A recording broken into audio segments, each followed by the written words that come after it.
Meus irmãos, Colossenses capítulo 3, do versículo 16 ao versículo 17, nós temos um texto bíblico que fala ao nosso coração sobre a centralidade da palavra de Cristo.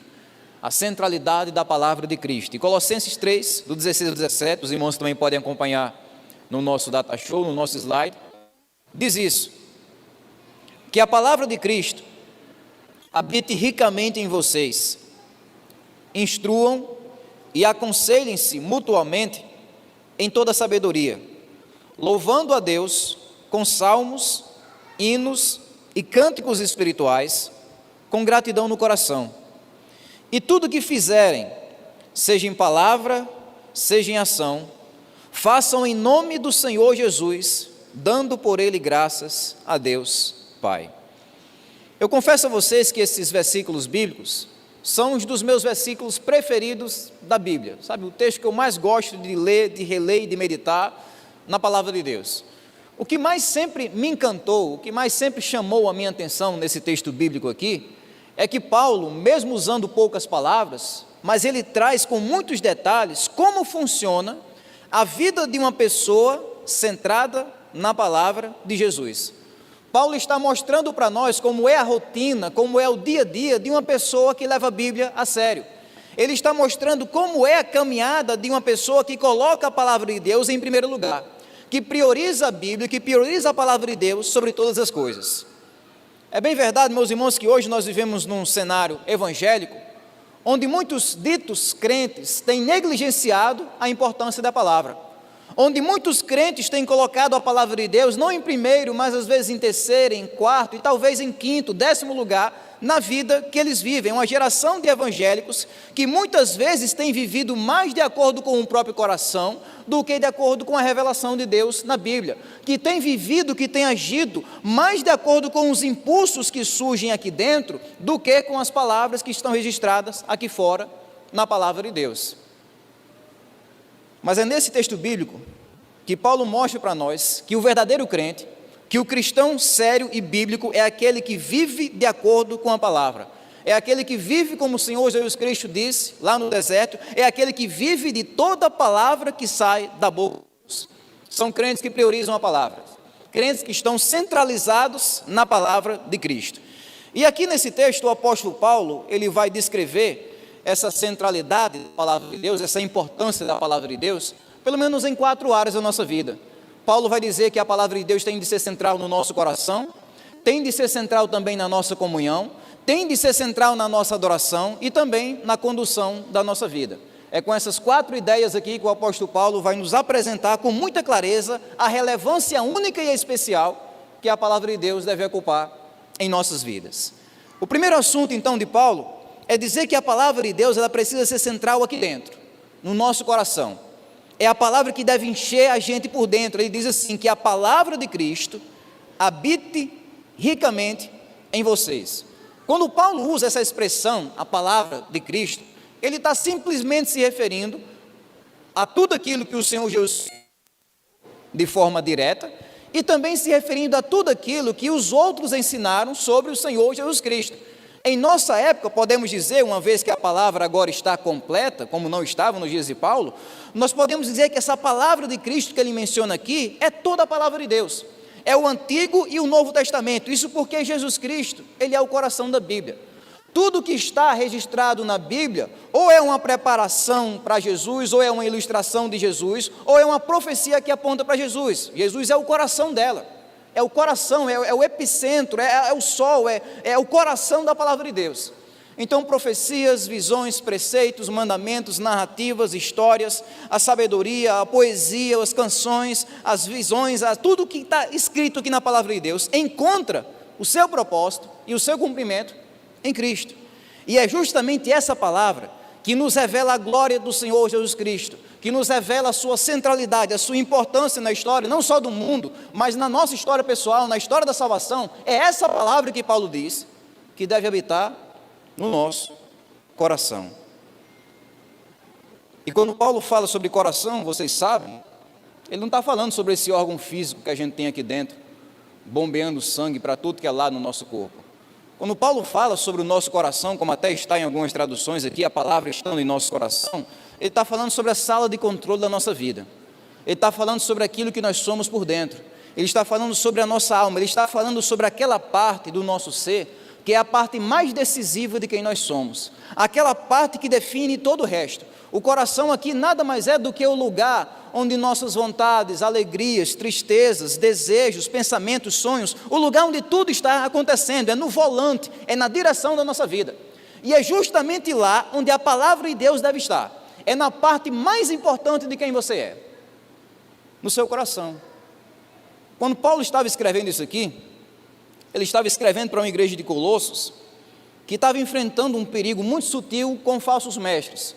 Falsos mestres, adeptos de uma seita chamada gnosticismo, que se aproximaram daquela igreja, tentando seduzir aquela igreja, com ideias completamente erradas, ideias completamente inverídicas, ideias completamente equivocadas, dizendo que a salvação seria alcançada se eles guardassem uma certa dieta alimentar, através de um ascetismo, dizendo que a salvação ela seria alcançada por meio de um conhecimento secreto e obscuro de Deus e de Cristo, que nem os apóstolos tiveram, dizendo que a salvação seria alcançada através do legalismo, ou seja, eles iam obedecer certas regras, e aí conseguiriam receber a própria salvação, e é justamente no meio de toda essa conversa para boi dormir, que o apóstolo Paulo alerta de modo claro, que eles deveriam rejeitar aquilo tudo, que eles deveriam dar ouvidos tão somente à palavra do Senhor Jesus Cristo. E qualquer coisa que não estivesse em harmonia, consonância e concordância com essa palavra, deveria ser rejeitada. E queridos irmãos, isso aqui continua sendo uma verdade em nossos dias. Porque assim como acontecia lá na cidade de Colossos, em nossa época, nós vivemos em um mundo onde muitas ideias equivocadas sobre a vida, sobre Deus, sobre salvação, têm sido anunciadas por aí afora. Nós vivemos em um mundo onde muitas visões distorcidas sobre a vida têm sido, pregada como uma opção para a gente viver. Porque nós vivemos num mundo que é moralmente confuso, não existe mais esse negócio de certo e errado, tanto faz, pode ser certo para você, pode ser errado para mim. Nós vivemos em um mundo que é sexualmente pervertido, no ambiente sexual é um vale tudo e o importante é o prazer, o importante é a felicidade momentânea. Nós vivemos em um mundo que é religiosamente cego, um mundo que apregou que todas as religiões levam a Deus, que todos os deuses são iguais e que todo estilo de vida vai terminar no mesmo canto, no mesmo céu. Um mundo politicamente corrompido, um mundo ideologicamente ignorante, um mundo que muitas vezes está tentando a gente acreditar em ideias que não tem nada a ver com Deus. Mas o que Paulo está ensinando aqui é que o nosso coração deve não só filtrar isso tudo, mas deve rejeitar isso tudo. O nosso coração precisa ter espaço tão somente para aquilo que está na palavra de Cristo. O que deve encher o seu coração, o que deve encher o coração de vocês, diz o apóstolo Paulo, não é a filosofia dos gregos, não é o ascetismo dos gnósticos, não é o farisaísmo, é a religiosidade dos fariseus. O que deve encher o coração de vocês não é as correntes filosóficas, ideológicas, morais que está dominando o mundo da nossa época. O que deve encher o coração de vocês, diz Paulo, é a palavra de Cristo. A palavra de Cristo enche vocês, porque é assim que essa palavra, meus irmãos, ela vai habitar ricamente em nossos corações, é quando a gente dá ouvidos tão somente para elas. E de fato é a palavra que Paulo usa aqui, A palavra de Cristo habita ricamente. Essa palavra ricamente aqui significa abundante, extravagantemente rico, significa uma coisa ampla, uma coisa enorme. É nesses termos aqui que o apóstolo Paulo está descrevendo o espaço que a palavra de Deus deve ter na nossa vida. O ponto simples do apóstolo Paulo para a gente aqui, irmãos e irmãs, é que nós como crentes não podemos nos contentar com um contato superficial com a palavra de Deus. Não dá. O nosso contato com a palavra de Deus não pode ser um contato raso e superficial. Por quê? Porque a Bíblia não é um mero acessório na vida do crente. A Bíblia não é um negócio assim secundário, dispensável, um negócio que de vez em quando a gente lê quando surge aquele gosto leve, mas depois a gente já abandona porque é como se fosse uma coisa opcional, um detalhe da nossa vida. Não, a palavra de Deus, ela precisa ser o coração da nossa vida. É termos em nossa alma uma sede profunda pela palavra de Deus. É termos um esforço prático e constante em fazer com que esse conteúdo aqui esteja também aqui dentro. Esteja em nossos corações, e isso, como Paulo vai dizer aqui, de forma rica. Não de forma pobre, mas de forma rica. O crente não tem a obrigação de ser rico financeiramente falando, como a teologia da prosperidade prega, mas biblicamente falando, acerca do conhecimento do seu Deus, o crente tem a obrigação de ser rico. Rico espiritualmente falando, rico da palavra de Deus. É fazer aquilo que o apóstolo Pedro disse, lá em 2 Pedro 3,18, é estarmos todos os dias da nossa vida, crescendo na graça, crescendo no conhecimento do nosso Senhor e Salvador, Jesus Cristo. Nós vivemos hoje numa geração evangélica que sofre com o analfabetismo bíblico.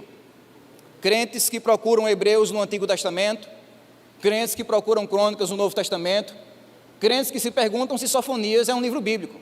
São pessoas que infelizmente não estão familiarizadas com a palavra de Deus, mas a diferença que nós fazemos desse mundo é justamente nesse ponto, é quando nós valorizamos a Bíblia. É quando nós tratamos a Bíblia como a maior riqueza da nossa vida, é quando nós damos à Bíblia o lugar mais espaçoso e significativo no nosso coração. Caso contrário, irmãos, nós estamos pecando contra Deus. Às vezes a gente pensa que a Bíblia é um livro à parte, né? Não, eu dou muito valor para Deus, mas eu não dou valor para a Bíblia. Irmãos, o valor que nós damos à Bíblia, a palavra de Deus, diz muito sobre o valor que nós damos ao próprio Deus. É impossível dar valor a Deus, amar a Deus e querer Deus se não queremos a palavra, se não damos valor à palavra, se não vivemos na palavra. É impossível, não dá para a gente separar.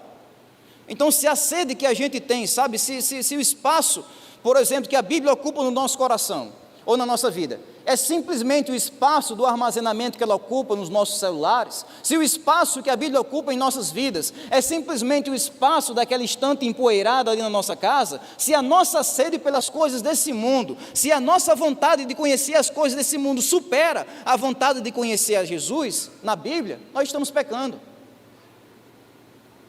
Se nós estamos mais interessados em séries, notícias, política, filmes, esportes, jogos, redes sociais, cursos, desenhos, entretenimento, negócios, mais do que na palavra de Deus, nós estamos pecando contra Ele. Nós estamos colocando em terceiro, quarto ou quinto lugar aquilo que o próprio Deus coloca em primeiro lugar. Meus irmãos, eu não estou dizendo que é errado ter a Bíblia no celular, que é errado acompanhar a política, que é errado estudar, se divertir, não é. Eu estou dizendo que o nosso contato pessoal e constante com a palavra de Deus deve ser maior do que tudo isso. Deve ser maior do que qualquer outra coisa em nossa vida. Porque a riqueza bíblica é mais importante, meus irmãos, muito mais importante do que a riqueza desse mundo. Mas além dessa palavra estar ricamente em nossos corações, essa palavra também tem de estar permanentemente em nossos corações. Paulo vai dizer assim, que a palavra de Cristo habite em vocês. É como se Paulo estivesse dizendo que a palavra ela não pode ser uma visitante no nosso coração. Tem de ser um habitante, é diferente. O visitante é aquele que vem e vai embora.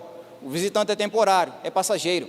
Já o habitante é aquele que chega e permanece. É aquele que continua lá. É essa imagem que o apóstolo Paulo vai trazer aqui para mostrar a constância que a palavra de Deus tem no nosso coração, no coração do crente.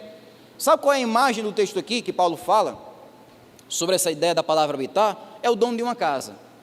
O visitante chega na casa, mas ele vai embora. Mas o dono da casa não. O dono da casa ele está sempre lá. O dono da casa tem a chave de cada cômodo. O dono da casa tem a liberdade de arrumar a casa, ornamentar a casa como ele bem quer. O dono da casa tem a liberdade de andar, sabe, em todos os quartos, em todos os cômodos, em todos os espaços da casa. Essa é a palavra que Paulo vai usar para descrever como é que a palavra de Deus está aqui dentro. A palavra de Deus não está assim no cantinho do nosso coração, não está na despensa, não é uma intrusa, não é uma mera visitante, sabe, que vai e depois vai embora. Não, ela é a dona da nossa casa, é a dona do nosso coração.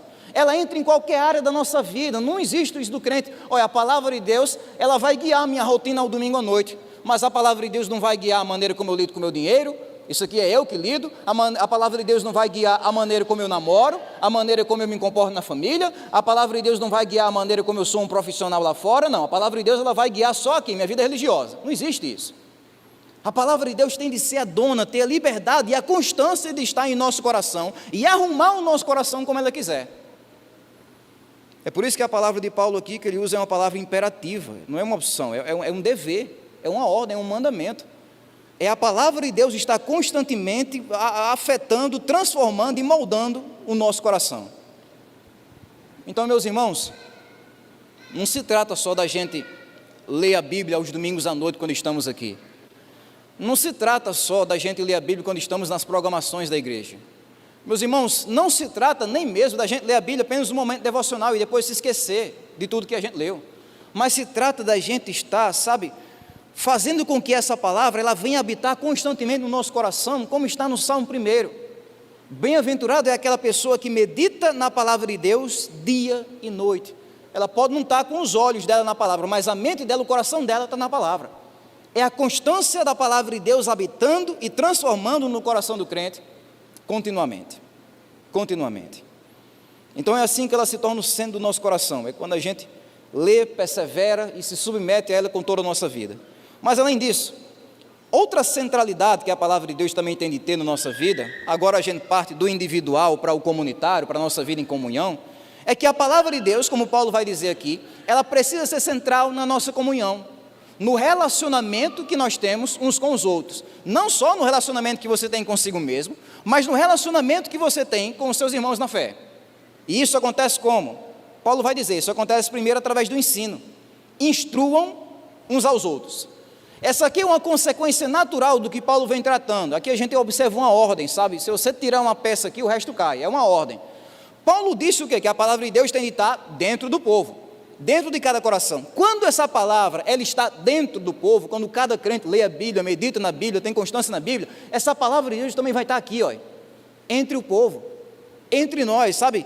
É uma palavra que ao mesmo tempo, ela enche o nosso coração, mas ela não só enche o nosso coração, ela transborda do nosso coração. Sabe aquele copo d'água que você deixa assim no bebedor e depois se esquece, quando você olha ele está transbordando para fora, derramando água na casa toda? É essa a ideia que Paulo está tratando aqui. É uma palavra que enche a gente de tal maneira que ela transborda aqui para fora, ela transborda para a nossa vida comunitária, para a nossa vida de fé, para a nossa vida compartilhada com irmãos e irmãs que Deus colocou na nossa vida. Irmãos e irmãs que Ele colocou na nossa vida. É por isso que Paulo está destacando aqui, que além do crente, ele encher a si mesmo, ele precisa encher os outros. Porque o crente não é um armazém, o crente não é um açude, está só acumulando. O crente não é uma dispensa acumulando, não, um depósito, não. O crente ele é um canal, ele está enchendo a si mesmo e ao mesmo tempo ele está sendo usado para encher os outros.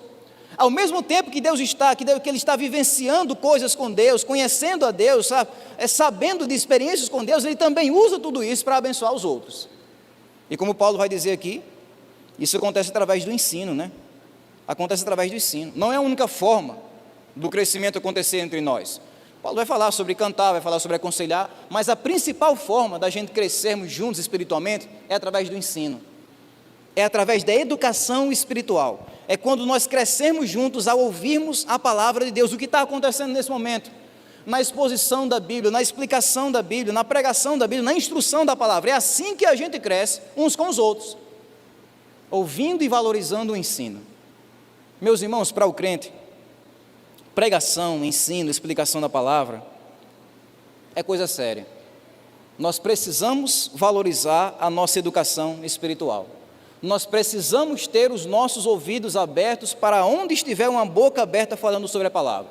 Seja num culto como esse, de domingo à noite, num culto de quarta-feira, que a gente sempre tem, de oração e doutrina, onde a gente estuda de maneira mais pormenorizada a palavra, seja numa escola bíblica dominical, seja num grupo de estudos bíblicos, seja num sermão que a gente escuta na internet, claro, um sermão de procedência, né? Porque tem muita coisa doida na internet. Um sermão de procedência que a gente escuta na internet, mas o fato é que nós devemos valorizar cada oportunidade que temos de ouvir a palavra, especialmente nessa geração de crentes na qual a gente vive. Nós vivemos numa geração de crentes que ela está disposta a trocar o ensino da palavra de Deus por qualquer esquina, por qualquer calçada, por qualquer filme, trocar o ensino da palavra de Deus por qualquer rede, trocar o ensino da palavra de Deus por qualquer navegada nas redes sociais, por qualquer programa de televisão, por qualquer banco de praça, sabe? É uma geração de crentes que muitas vezes, até quando eles vêm ouvir a palavra de Deus, parece que eles vêm com indiferença, parece que eles vêm mais para ouvir um certo ritual do que para de fato ouvir a palavra de Deus, confrontando e transformando o coração. É como se qualquer alternativa do mundo lá fora se tornasse mais atrativa e preciosa do que a oportunidade de ouvir a palavra de Deus. E é por isso que a igreja evangélica está aí. com índice de analfabetismo bíblico lá em cima. Por quê? Porque é, infelizmente, uma geração que não valoriza o ensino da palavra. Mas como Paulo está mostrando aqui, uma das implicações da palavra de Deus ser central na nossa vida é valorizarmos o ensino, ensinando, instruindo, educando uns aos outros. Mas além disso, esse crescimento espiritual, essa centralidade da palavra acontece através do aconselhamento. Paulo vai dizer isso: aconselhem uns aos outros. O termo específico que Paulo usa aqui para aconselhando, ou aconselhem uns aos outros, significa basicamente colocar a cabeça no lugar.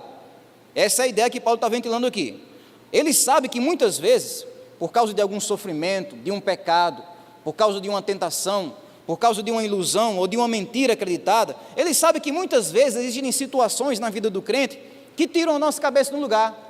Ele sabe que muitas vezes estamos passando por situações na nossa vida que trazem dúvidas à nossa fé. Estamos passando por situações em nossa vida que levam a gente a querer murmurar de Deus. Estamos passando por situações em nossa vida que fazem a gente desanimar na fé, não querer mais negócio com Deus, não querer mais negócio com a igreja. E a solução que Paulo está, nessa visão tão realística da vida cristã, a solução que ele está tratando aqui para essa situação é o quê? Aconselhando uns aos outros. É quando cada crente está ali, sabe, empenhado em corrigir, em encorajar, em animar o seu irmão na fé. Sabe, irmãos, a gente precisa abandonar aquela visão individualista, tão típica da nossa época, da nossa fé. Não, eu cuido da minha vida espiritual e o meu irmão que cuida dele. É cada um por si, Deus por todos. Não dá, irmãos. Quando Paulo fala sobre estarmos aconselhando uns aos outros, se trata da gente se envolver nas vidas uns dos outros. Estamos abençoando uns aos outros, sabe, naquelas situações, por exemplo, onde a cabeça de um irmão, ela começa a sair do lugar, onde ele começa a desanimar na fé, outro irmão vai lá para aconselhar, para dar uma palavra de encorajamento, para dar uma palavra de ânimo, para dar uma palavra de cuidado, e assim nós cumprimos o nosso papel de cuidarmos uns dos outros, como corpo de Cristo. Como corpo de Cristo. Muitas vezes a gente tem a ilusão de que esse papel do aconselhamento é sobre o pastor, né? O pastor, ele tem ali, e de fato, é também papel do pastor, mas quando Paulo escreveu isso aqui, ele não estava falando para pastores, ele estava falando para crentes, para a igreja. Paulo está aqui deixando subentendido que todo crente, ele tem essa responsabilidade de estar edificando o seu irmão na fé, com conversas santas que acontecem, sabe, na nossa vivência como igreja. É bem verdade que nem todo mundo consegue vir até aqui à frente, subir para um púlpito como esse, pegar um microfone, explicar um texto bíblico. Nem todo mundo tem essa liberdade, mas todo mundo pode chegar assim para um irmão. Qualquer irmão pode chegar para o outro e dizer: olha, vamos continuar confiando em Jesus, vamos continuar, porque Deus tem negócio na sua vida, tem propósito, vamos se animar, porque o céu é incomparavelmente melhor do que essa vida que a gente está vivendo. Vamos perseverar na fé, porque essas dificuldades aí, elas vêm, mas também vão embora, sabe? É estarmos aconselhando uns aos outros, no nosso dia a dia, no nosso cotidiano, com a palavra de Deus. Com a palavra de Deus. Alguém já disse que a igreja, ela precisa ser uma comunidade terapêutica, e é nesse sentido. Nós precisamos estar aconselhando uns aos outros. A base desse aconselhamento, como Paulo vai dizer, é a Bíblia, é a palavra de Cristo. A base desse aconselhamento não é a sociologia moderna, não é as filosofias correntes desse mundo, não é, sabe, as ideologias políticas. A base desse aconselhamento não são ideias humanas, não. A base desse aconselhamento é a Bíblia, é a palavra de Deus. É estarmos aconselhando uns aos outros, e a fonte da nossa argumentação, dos nossos conselhos, da nossa conversação, é a palavra de Cristo. É a palavra de Cristo. E claro, meus irmãos, como Paulo vai dizer aqui, isso precisa acontecer do jeito certo. Isso precisa acontecer com sabedoria. Aconselhando uns aos outros, ele diz assim, com toda a sabedoria. Ou seja, não se trata só de você aconselhar o que é certo. Não se trata só de você conversar o que é certo com seu irmão na fé, mas se trata de você fazer isso da maneira certa. Isso porque existe muita gente que, infelizmente, sabe, até aconselha um conteúdo certo, mas faz isso de uma maneira errada. Até orienta, até encoraja com o conteúdo certo, mas faz isso de uma maneira errada, sabe? Pessoas que usam a palavra de Deus de forma arrogante, pessoas que usam a palavra de Deus sem compaixão, pessoas que usam a palavra de Deus às vezes para autoexibição, para exibir a si mesmo, para mostrar o seu conhecimento, ou para motivações torpes. Mas Paulo está mostrando aqui que aconselhar tem de acontecer, ou aconselhar tem de acontecer com sabedoria. Não é só falar o que é certo, mas é fazer isso no lugar certo. é fazer isso no tom de voz certo, é fazer isso com a motivação certa, é fazer isso naquele momento certo, no tempo adequado, sabe? Você fazer com que a palavra de Deus, ela caia no momento oportuno, não com autoritarismo, não com exibicionismo, querendo mostrar conhecimento, não simplesmente querendo se intrometer na vida do irmão para saber da vida dele de forma inconveniente, mas é fazer isso com sabedoria, com amor, com simplicidade, com delicadeza, aconselhando uns aos outros, mas Paulo diz com toda sabedoria, com toda sabedoria. O ponto simples de Paulo aqui, meus irmãos, para a nossa vida, é que esse aqui precisa ser o conteúdo das nossas conversas. Quando nós conversamos uns com os outros, quando estamos em comunhão uns com os outros, o conteúdo das nossas conversas precisa também ser bíblico. Bíblico. Vejam, graças a Deus, nós temos o privilégio de vivermos numa igreja bíblica. Nós chegamos num culto como esse, não temos a preocupação de ver coisas antibíblicas, heresias saindo desse púlpito, saindo desse louvor. Não, a gente não corre esse perigo, graças a Deus. Tudo que a gente vê num culto, nosso culto é bíblico, está lá na palavra de Deus.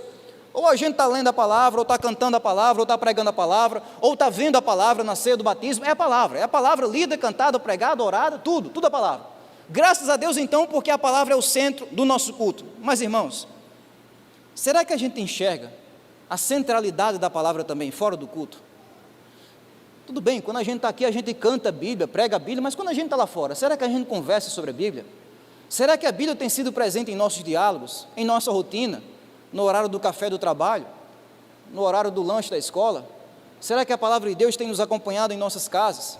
Será que a palavra de Deus tem nos acompanhado não só aqui na mesa da ceia do Senhor, mas na mesa de uma lanchonete depois do culto? Será que a palavra tem sido realmente o conteúdo da nossa vida? Eu digo isso, irmãos, porque às vezes nós temos facilidade de conversar sobre qualquer tipo de assunto. A gente conversa sobre entretenimento, sobre política, a gente conversa sobre economia, a gente conversa sobre saúde, sobre concursos, a gente conversa sobre futebol, sobre esporte, sobre celulares, sobre dinheiro, sobre notícias, por aí vai. Mas parece que quando se trata de conversar sobre a Bíblia, parece que a língua trava. Parece que o nosso contato e a nossa conversação com a palavra de Deus se limita muitas vezes a um ambiente, sabe, de culto, mas não dá para ser assim. Quando Paulo fala sobre a gente, ele diz assim, olha, é o seguinte, olha, quando vocês estiverem ensinando, façam isso com a palavra de Cristo.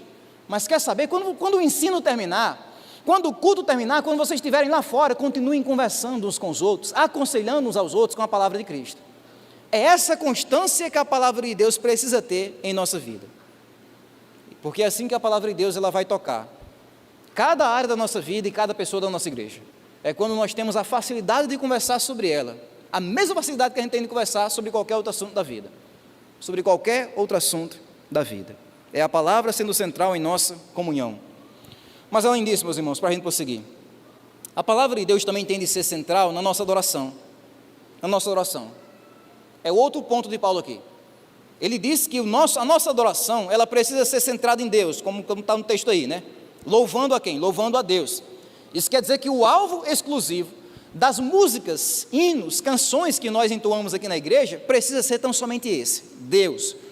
Todas as letras que nós cantamos, todas as músicas que entoamos, todos os hinos que nós usamos para adorar a Deus, têm de ter tão somente o valor de Deus como primeiro lugar, como único lugar, como lugar exclusivo.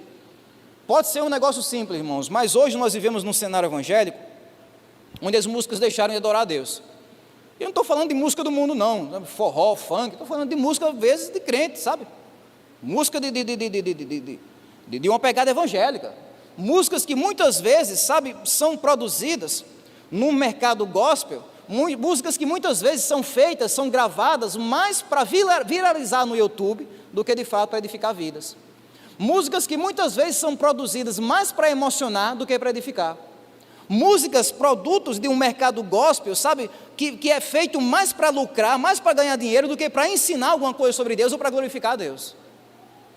São músicas humanistas, muitas vezes, carregando assim a capa de evangélica, né, música evangélica, que hoje virou moda já. Está na internet, de repente aparece a notícia, né, artista tal, não vai mais cantar funk não, agora virou evangélico, agora vai começar a carreira evangélica. Aí o cara está lá, eu não sou evangélico, eu sou um artista evangélico. Ele diz isso. Eu sou um artista, eu produzo músicas, mas eu mesmo não sou crente não, mas eu produzo músicas que falam sobre Deus. E aí, infelizmente, o pessoal compra ideia, né? Aí compra ideia, compra CD, não compra mais isso hoje. Mas compra música, compra ingresso para show, compra todo mundo. Porque hoje nós temos uma geração de músicas humanistas que afagam o ego da pessoa, dos seres humanos, e colocam em primeiro lugar aquilo que eles querem. As conquistas pessoais, é o sucesso, é a sua vitória, porque Deus está obrigado a fazer isso por você, porque aquilo ali que você quer, Deus vai ter que fazer, porque vai ser a sua vitória e você vai determinar, e seus sonhos são os mais importantes. Conversa para boi dormir. Paulo está dizendo, louvando quem? Louvando a si mesmo? Louvando seus sonhos? Louvando Deus como se ele fosse um empregado nosso? Não, louvando Deus, louvando a Deus. Na contramão então desse cenário gospel evangélico da nossa nação brasileira, nós afirmamos isso aqui: as nossas canções e músicas têm de exaltar tão somente a Deus. É por isso que elas precisam ser o quê? Bíblicas, como Paulo vai dizer aqui, louvando com o quê, Paulo? Com salmos, hinos e cânticos espirituais. De forma simples, Paulo está destacando aqui dois tipos de louvores que nós cantamos na igreja. Primeiro, nós temos aqueles louvores que eles são diretamente bíblicos.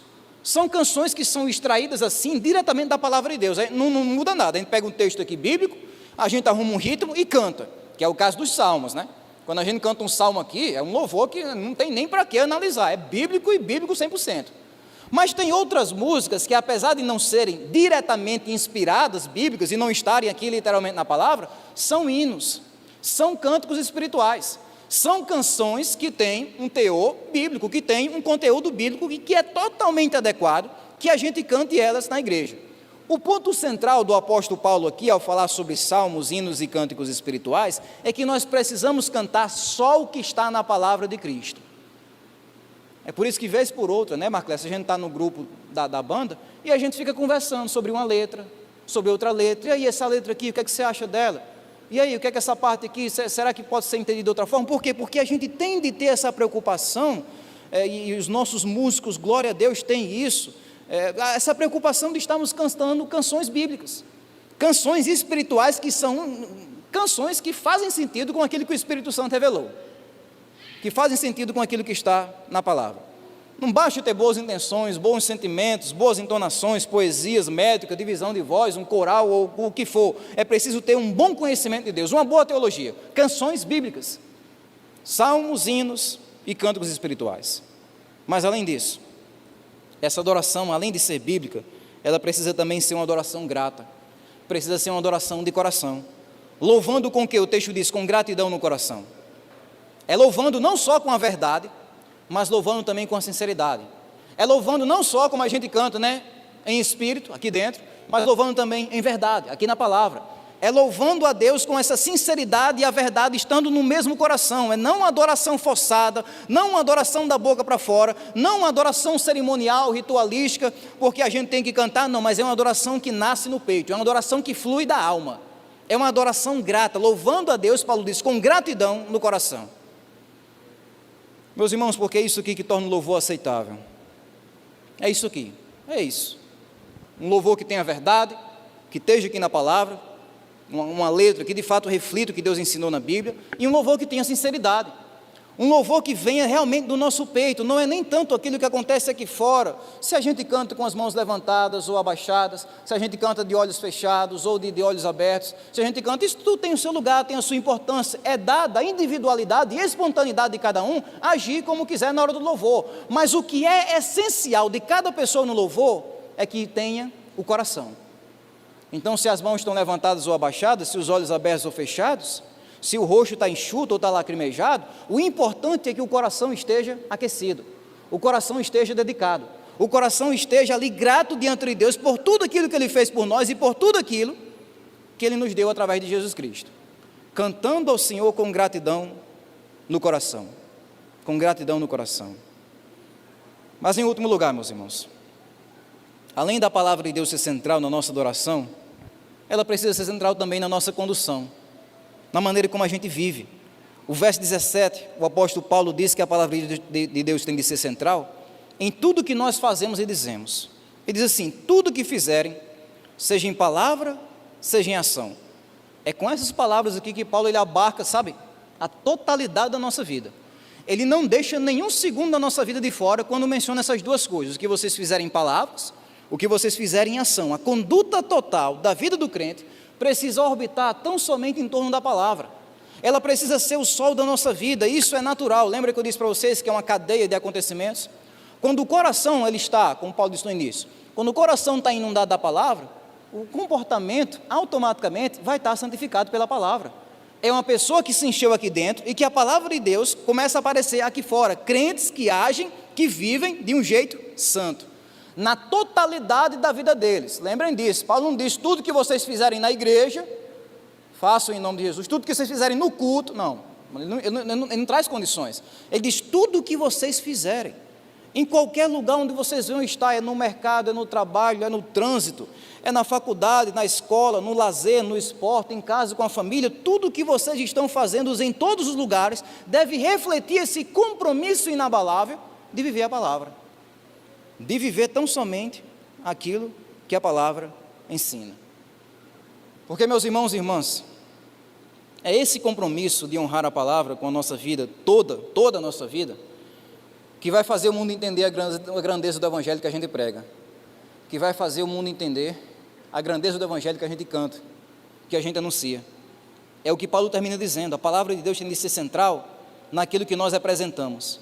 Tudo que fizerem, Paulo diz, façam em nome do Senhor Jesus, dando por ele graças a Deus Pai. Quando Paulo cita aqui o nome de Jesus, ele não está falando sobre aquela fórmula que a gente usa no final da oração, aquela frase em nome de Jesus. Quando Paulo cita o nome de Jesus aqui, ele está nos dando a ideia de que nós somos representantes desse nome. Nós estamos aqui como espelhos, reflexos da obra de Jesus, da autoridade de Jesus sobre a nossa vida. É isso que nós estamos representando, é o nome de Cristo. Lembra quando nossos pais davam aquela cadernetinha, né? Hoje não tem mais não sei, talvez tenha em alguns cantos, mas aquela cadernetinhazinha pequenininha. Meu filho, vá ali naquela bodega ali, vá lá e pegue 2 quilos de arroz e uma lata de óleo, ele vai anotar aqui e você volta. Aí a criança ia lá, sabe, feliz da vida, toda orgulhosa, estou aqui em nome de papai. Vim aqui pegar 2 quilos de feijão, aí se esquece do resto, aí volta para pegar, é o quê? A lata de óleo, né? A criança às vezes nem sabe direito o que é que... Às vezes a criança está lá morrendo de vontade, bota um todinho também, uma bolacha chiada, né? A criança está lá morrendo de vontade também, mas ela não faz isso, por quê? Porque ela não estará por ela mesma, ela está pelo pai dela, pela mãe dela, ela está ali representando outra pessoa. Irmãos, na vida da gente, nós estamos aqui não por nós. Nossa obrigação não é mostrar quem nós somos, o que queremos, sabe? A nossa obrigação é mostrar quem é Jesus Cristo, o nome de Cristo. O que Paulo está dizendo aqui é que o crente precisa viver de tal modo que o mundo entenda que Jesus é Senhor da nossa vida. Façam em nome de quem? Do Senhor, do dono de vocês, da autoridade de vocês, Jesus Cristo. É a gente viver de tal modo que o mundo possa olhar para nós e dizer, olha, esse camarada aí, essa mulher, quem manda na vida dele e dela, não é ele e ela, é Deus. Parece que ele faz algo sempre pensando em outra pessoa. E é a nossa obrigação, irmãos. É vivermos de tal modo que o mundo consiga identificar que Jesus é nosso dono. Não é só um negócio que a gente faz no fim de semana. Ele não é só uma agenda que a gente tem domingo à noite. Ele não é só um nome mágico que a gente usa quando as coisas estão dando errado. Jesus, faça alguma coisa aqui porque deu errado. Não, ele é nosso dono. Dono. A autoridade máxima da nossa vida. Porque ele nos criou, como Paulo diz em Colossenses 1,16, nessa mesma carta, porque ele nos redimiu, como ele diz em Colossenses 2,14, duplamente nós pertencemos ao Senhor Jesus Cristo, ele é o nosso dono, e quando a gente vive debaixo desse senhorio de Cristo, a gente consegue mostrar para o mundo quem é de fato o nosso Salvador. E irmãos, é o único caminho que a gente tem para evitar uma fé contraditória. Hoje nós vivemos numa geração de evangélicos que representam uma coisa e vivem outra. Hoje nós vivemos numa geração de evangélicos que afirmam que servem Jesus, mas com as obras, as escolhas que eles fazem no dia a dia, negam Cristo, negam a salvação do Evangelho. Como está lá em Tito 1,16, confessam que me conhecem com a sua boca, mas o coração dessas pessoas, as obras dessas pessoas, reprovam elas. Sabe, e é isso que faz o mundo muitas vezes questionar a igreja. Porque o mundo olha para os colegas de trabalho, o mundo olha para os alunos, o mundo olha para os seus amigos, o mundo olha para os seus familiares e não vê nenhuma diferença entre eles e esses outros que se dizem crentes. Aí fulano de tal diz que é crente, mas ele tem a boca suja do mesmo jeito que eu tenho, ele se veste de forma inadequada da mesma maneira que eu me visto, Ele negocia com as mesmas falcatruas e nós pelas costas como eu negocio. Ele é um profissional preguiçoso, desleixado, da mesma forma que eu também sou, de vez em quando. A única diferença entre eu e ele é que às vezes ele vai para a igreja, eu não vou. Se nós damos esse tipo de testemunho no mundo, nós estamos fazendo o extremo oposto do que Paulo está ordenando aqui. Nós estamos pegando esse nome do Senhor Jesus Cristo e colocando esse nome na lama. Mas o caminho para evitar isso, meus irmãos, é deixar a autoridade da palavra de Deus governar a nossa vida como um todo. Um viver santo, um viver consagrado a Deus, onde nós mostramos para o mundo, dentro e por fora da igreja, que de fato Jesus é o nosso dono. Porque a única forma de nós pregarmos esse Deus que é transformador é vivendo vidas transformadas. É vivendo vidas transformadas. Então é com essas palavras que Paulo mostra o funcionamento de uma vida centrada na palavra. É quando a palavra é o centro do nosso coração, lendo a Bíblia, meditando a Bíblia, enchendo o nosso coração da Bíblia. É quando a palavra é o centro da nossa comunhão, tanto através do ensino, do que acontece na hora do culto, como em nossa conversação no nosso dia a dia, falando sobre a Bíblia. É quando a palavra é o centro da nossa adoração, quando nós cantamos não só com a verdade da palavra de Deus, mas também com sinceridade, com a nossa alma, e quando a palavra também é o centro da nossa condução. Quando tudo o que nós fazemos e dizemos, estamos fazendo por causa da palavra de Deus e representando para o mundo o poder que ela tem de transformar, o poder que ela tem de nos mudar completamente. Então, meu desejo, irmãos, é que Deus aplique esse texto bíblico em nossos corações e que dia após dia possamos firmar cada vez mais os nossos corações na importância da palavra de Deus em nossas vidas, na importância da palavra de Deus em nossas vidas.